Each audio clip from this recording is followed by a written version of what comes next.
Oke teman-teman, kita akan membahas postingan-postingan menarik yang ada di sosial media dan kita akan membahasnya dari sudut pandang sains.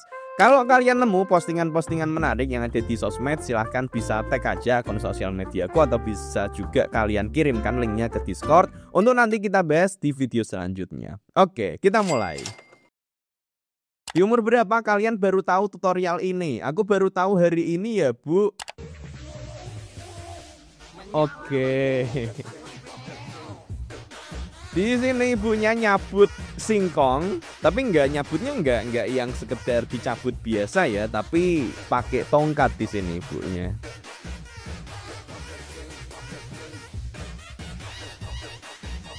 Oke. Canggih juga sih ini. Ibunya pinter fisika. Bener ini teman-teman.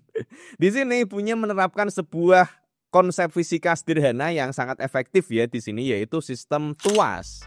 Untuk sistem tuasnya di sini adalah titik tumpunya, kemudian ini adalah titik bebannya, dan di sini adalah titik gayanya yang didorong oleh ibunya.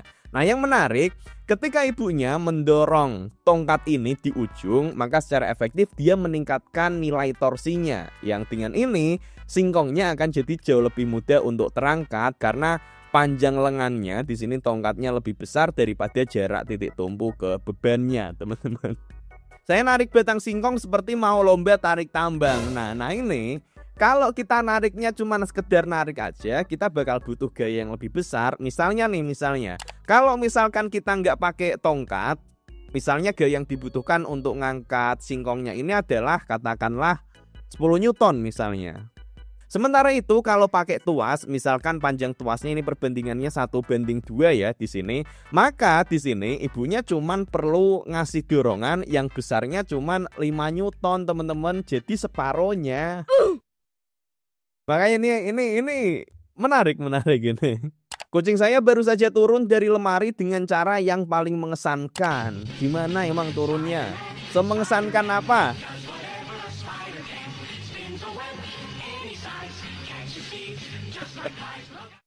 Oke. Kucing, apa itu gravitasi?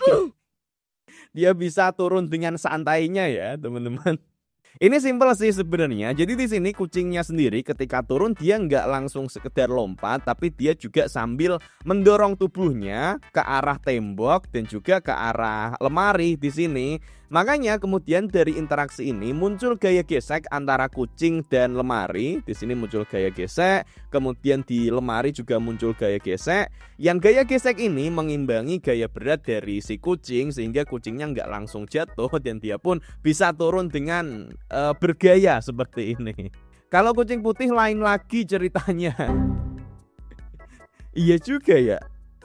Iya ya, aku juga nggak tahu sih. Aku belum tahu fakta lengkapnya seperti apa. Tapi emang seringnya ketika lihat postingan-postingan di sosmed, kucing putih itu kayak lebih seringnya kelihatan bodoh teman-teman dibandingkan kucing oranye yang sangat-sangat barbar seperti ini ya. Sebelum kita lanjut ke video selanjutnya, aku mau ngasih tahu kalian teman-teman, ada sebuah tool AI yang sangat canggih yang bisa membantu dalam bikin gambar dan bikin video. Kalau kalian masih ingat di video ini, aku udah sempat singgung tentang ini dan sekarang bahkan perkembangannya jauh lebih canggih lagi. Ini adalah Dreamina AI dari CapCut. Kalian bisa klik link di deskripsi untuk nyobain Dreamina ini.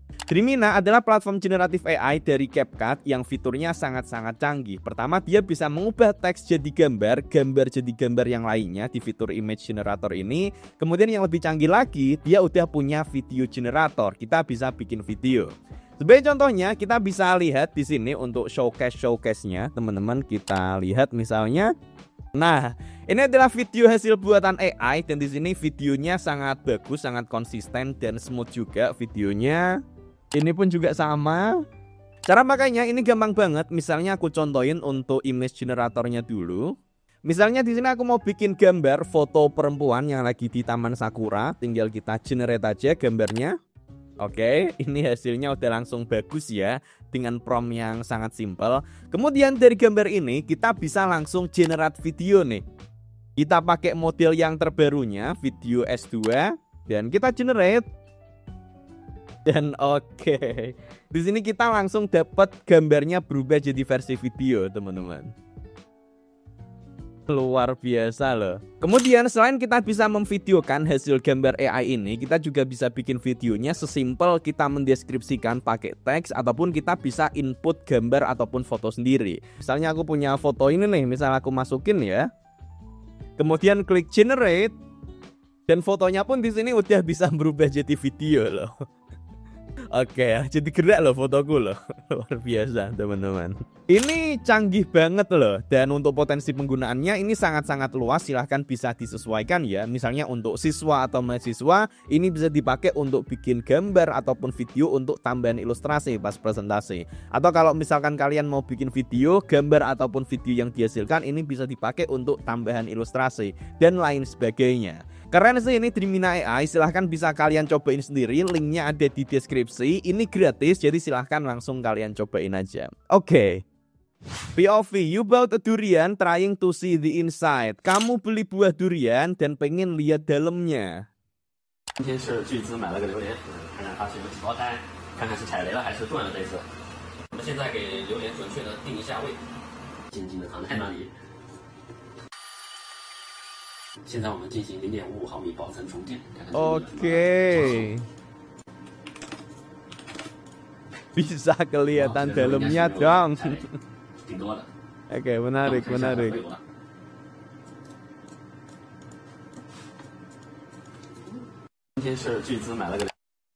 Ini bisa jadi solusi untuk teman-teman yang ketika beli durian ya, ragu ini beneran isinya gede apa enggak sih, jangan-jangan dalamnya nggak ada isinya nanti dan sejenisnya. Nah, sebenarnya video ini udah sempet aku bahas di video sains internet yang sebelumnya. Cuman di waktu itu aku sempet membahasnya, aku ngiranya ini pakai mesin MRI teman-teman. Tapi ternyata setelah aku perhatikan lagi, ini bukan mesin MRI tapi mesin CT scan di sini. Nah, di sini juga kelihatan nama mesinnya. Ternyata ini adalah mesin CT scan. Nah, dan alat CT scan sendiri memang bisa dipakai untuk melihat bagian dalam dari sebuah struktur ya teman-teman. Termasuk di sini dipakai untuk melihat isi dalamnya durian. Biasanya kalau di dunia medis dipakainya untuk melihat, seringnya dipakai untuk nge-scan bagian kepala atau bagian dada atau bagian yang lainnya. Nah, CT scan sendiri atau computerized tomography scan adalah sebuah metode pengambilan gambar medis yang menggunakan sinar X-ray.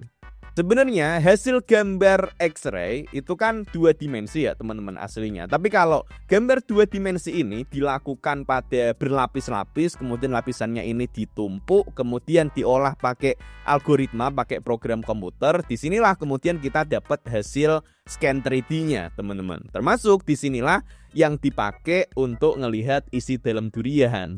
Hati-hati penipuan, minyak kita 1 liter isinya cuman 750 ml.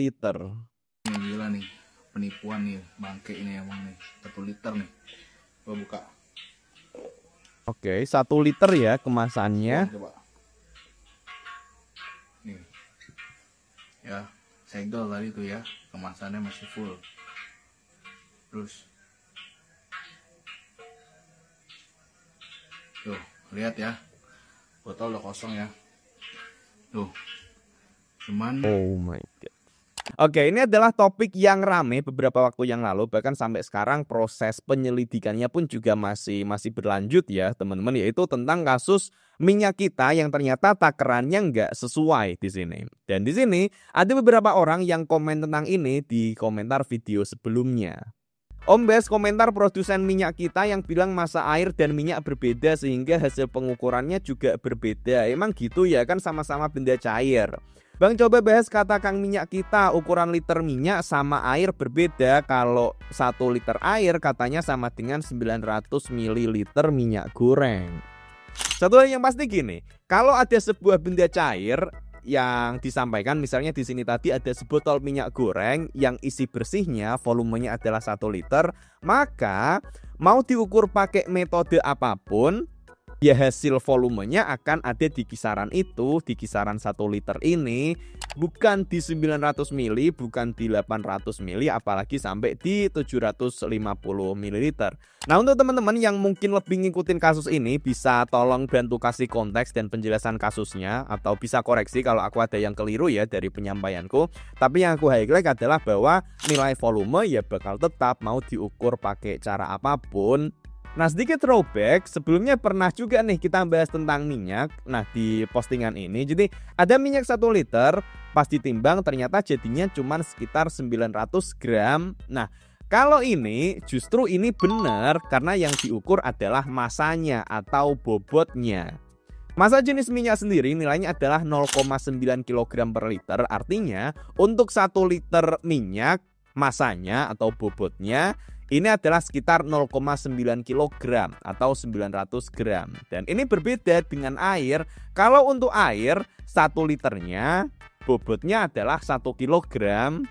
Jadi memang untuk masing-masing cairan mereka punya nilai massa jenis sendiri. Artinya untuk konversi antara volume ke massanya masing-masing cairan ini akan berbeda. Tapi kalau volume ya tetap perubahan nilai volume pada benda cair sebenarnya mungkin saja bisa dilakukan lewat mekanisme penguapan, pemuaian, dan lain sebagainya. Tapi kalau kasusnya adalah ini cairannya ada di dalam botol, pengurangannya nggak mungkin yang banyak-banyak banget teman-teman. Jadi seperti itu teman-teman, semoga bisa cukup meluruskan lah ya. Oke, dan ya itu dulu saja teman-teman untuk video sains internet kali ini. Kalau kalian nemu postingan-postingan menarik di sosial media, tag aja akun sosmedku atau kirimin linknya aja ke Discord untuk bisa didiskusiin nanti. Oke, demikian, terima kasih.